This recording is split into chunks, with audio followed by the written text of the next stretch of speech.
Nos últimos anos, até como você falou nessa primeira resposta, você vem pensando muito em termos sobre a necessidade de pensar o Brasil e o passado e o futuro do Brasil de uma posição bem fincada na realidade nacional, né? Quer dizer, pensar concretamente a Revolução Brasileira a partir de uma visão, digamos, nacionalista.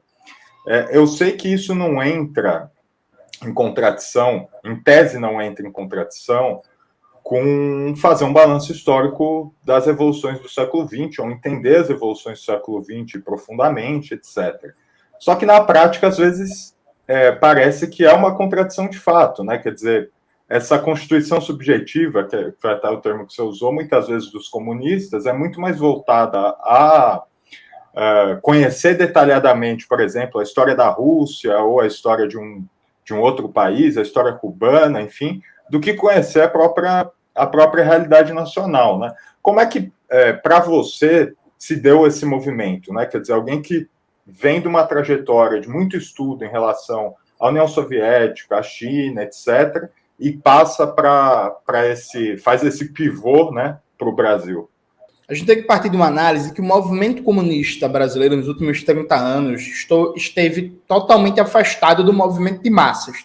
Salvo pequenas exceções, muito mais de caráter local, no plano nacional, a gente tem um movimento comunista que não é nem protagonista, nem ator político de importância média na luta de classes no Brasil.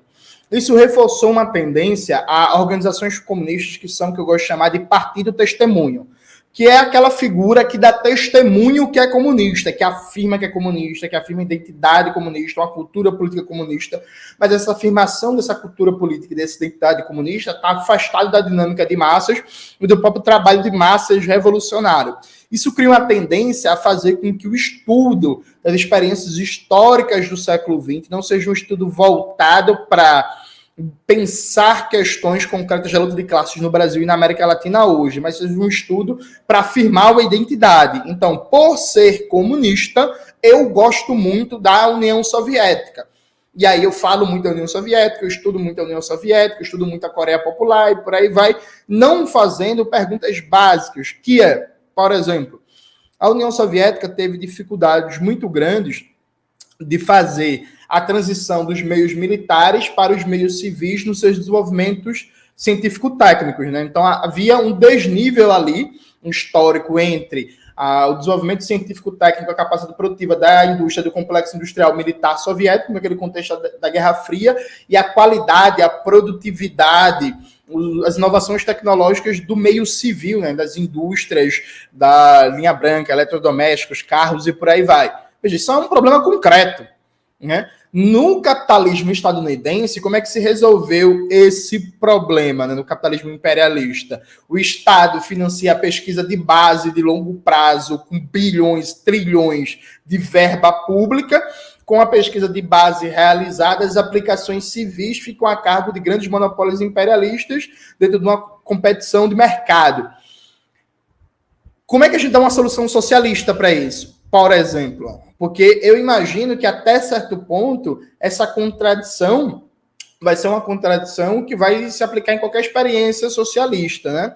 Que a União Soviética viveu. O que a União Soviética fez? O que a gente precisa pensar no Brasil? Ou então, como a União Soviética lidou com a sua questão agrária? Há alguma lição que a gente precisa tirar, sabe? Para imitar, para não imitar, tem algo semelhante. Ou seja, ao invés de perguntar-se o que é que a experiência desse país me diz respeito em termos de tomada do poder e conquista do socialismo, a gente estuda como um fim em si mesmo, como um fim identitário. E aí, os comunistas brasileiros, infelizmente, me parece que tem um certo negacionismo, né? Porque se concentram na ideia de que estamos certos. De fato, tendencialmente estamos certos, ao menos numa afirmação básica. Não há saída para a classe trabalhadora e acrescento para o meio ambiente no capitalismo, precisamos do socialismo. Perfeito. Só que, nos últimos tempos, a gente viu fenômenos políticos reformistas conseguirem ganhar, por exemplo, mais encantamento na juventude do que os comunistas. Por quê? O Ciro Gomes, por exemplo, em 2018, ele conseguiu empolgar muito mais jovens do Brasil inteiro, e a gente, claro, pode fazer um debate aqui que foi muito mais jovens no perfil de classe média, isso é inegável, mas conseguiu empolgar muito mais jovens do que os comunistas, e a candidatura, por exemplo, que os comunistas apoiavam em 2018, que foi o candidato Guilherme Boulos, né? O que esse fenômeno diz para a gente?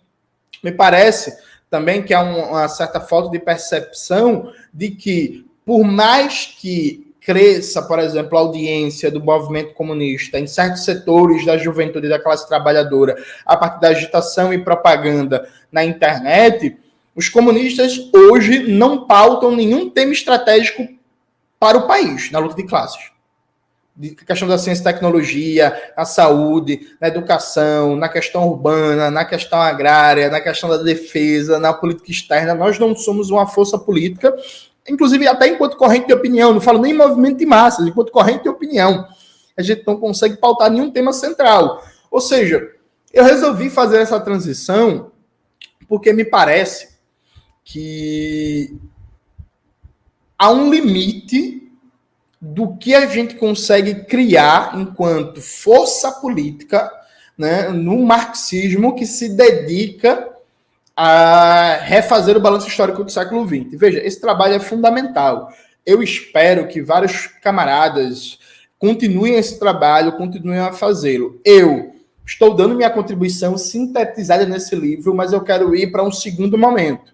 O segundo momento que é, tomando como premissa esse novo balanço do século XX, a gente debater agora a legalidade, a concretude histórica, as tendências da Revolução Brasileira.